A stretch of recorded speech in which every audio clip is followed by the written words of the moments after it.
श्रद्धा intermediate college कचनार राजा तालाब वाराणसी से मैं राम सिंह सर, कक्षा 12 कला वर्ग, विषय समाजशास्त्र।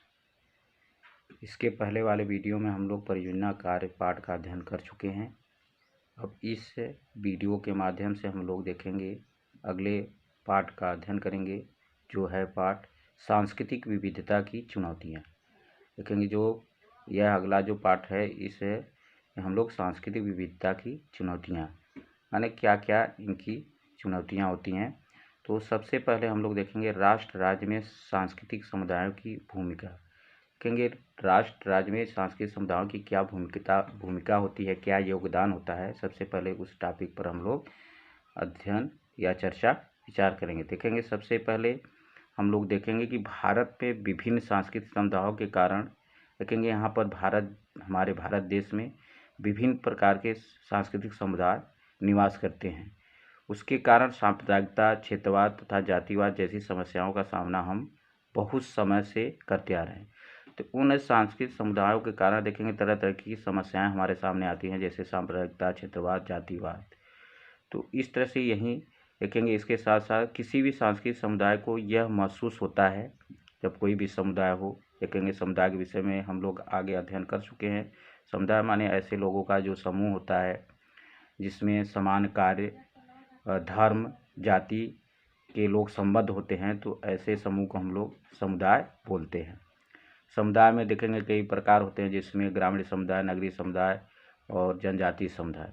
तो इस तरह से इन समुदायों को वजह जब देखेंगे किसी एक समुदाय को दूसरे समुदाय से क्या होता है, कोई खतरा है, तब उसमें विरोध या उत्तेजना की भावनाएं क्यों पैदा होने लगी। यानी देखेंगे जब कोई एक समुदाय के लोग जब दूसरे समुदाय को यह महसूस होता है कि उनसे खतरा है, तो उस तरह से उनके अंदर विरोध की या उत्तेजना की भावना पैदा होने लगती। इन प्रश्नों का उत्तर देने के लिए सबसे पहले हमें क्या होना है, सामुदायिक पहचान की प्रकृति और उसके महत्व या भूमिका को समझना होगा। तो इस तरह से देखेंगे सबसे पहले हम लोग को उन समुदाय की क्या पहचान होती है, क्या प्रकृति है, क्या महत्व है, उसको समझना जरूरी है। तभी उस समस्या का क्या होता है, निदान हो सकता है। तो इस तरह से देखेंगे हमारे राष्ट्र राज्य में सांस्कृतिक समुदायों की यह भूमिका होती है। आगे हम लोग देखेंगे सामुदायिक पहचान। सामुदायिक पहचान, तो सामुदायिक पहचान के अंतर्गत हम लोग देखेंगे कि क्या होता है, या सामुदायिक पहचान किसे कहते हैं। व्यवहारिक रूप से समुदाय की अवधारणा का मुख्य संबंध सामुदायिकता की भावना या सामुदायिक पहचान से है। यानी इसका सामुदायिक पहचान किसे कहते हैं, जिसके सामुदायिकता की भावना तथा सामुदायिक पहचान से, माने इसकी जो समुदाय की जो सामुदायिकता की भावना होती है, तो उसी को सामुदायिक पहचान कहा जाता है। लोगों के सामाजिक अस्तित्व के लिए यह जरूरी होता है कि उनकी एक स्थायी पहचान हो। यानी कोई भी समुदाय हो या कोई है, तो उसके अपने अस्तित्व के लिए पहचान बहुत ज़रूरी होती है, उनकी एक स्थायी पहचान हो। उसी के आधार पर हमारी एक विशेष पहचान विकसित होती है, यही हमारी सामुदायिक पहचान होती है। माने जो हमारी एक स्थायी पहचान होती है, उसी के आधार पर हमारा क्या होता है, विशेष पहचान विकसित होता है। इसी को सामुदायिक पहचान कहा जाता है। जैसे देखेंगे ग्रामीण समुदाय की पहचान अलग होती है, फिर उसके साथ साथ देखेंगे जो नगरीय समुदाय है या जनजातीय समुदाय है, तो इस देखेंगे उनके जो स्थायी पहचान होता है, उसी के आधार पर उनको उनकी पहचान विकसित होती है, और यही सामुदायिक पहचान कहलाती है। आगे हम लोग देखेंगे सामुदायिक पहचान की क्या क्या विशेषताएं होती हैं। सामुदायिक पहचान की क्या क्या विशेषताएं होती हैं, तो उसमें सबसे पहले मैं सामुदायिक पहचान की विशेषताएं निम्नलिखित हैं, जो इस प्रकार हैं। पहला देखेंगे सामुदायिक पहचान की सबसे मुख्य विशेषता एक समुदाय से संबंधित लोगों के बीच सामुदायिकता की भावना का होना। यानी उनके अंतर देखेंगे जैसे विचार और एक जाति, धर्म और उनके कार्य समान होते हैं, तो उसी के बीच जो समूह बनता है, या ऐसे समूह की जो उनके अंदर सामुदायिकता की भावना जो होती है, यह मुख्य विशेषता मानी जाती है सामुदायिक पहचान की।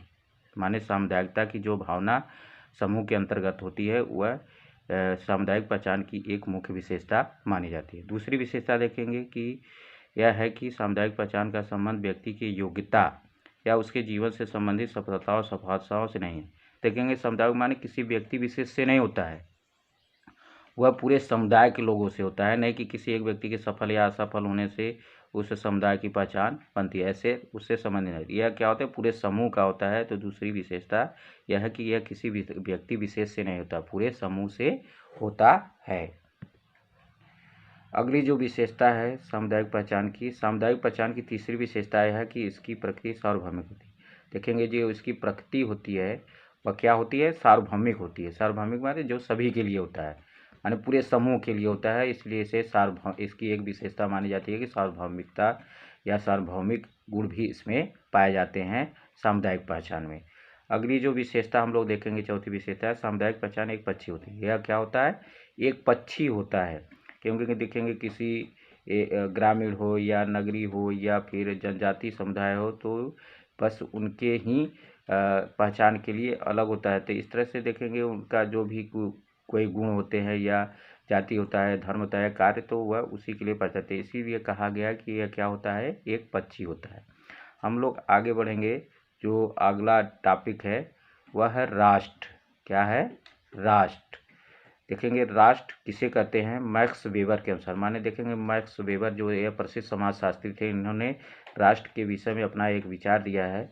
राष्ट्र कुछ भावनाओं से संबंधित ऐसा समुदाय है जिसका अपना एक प्रभुत्व संपन्न राज्य होता है।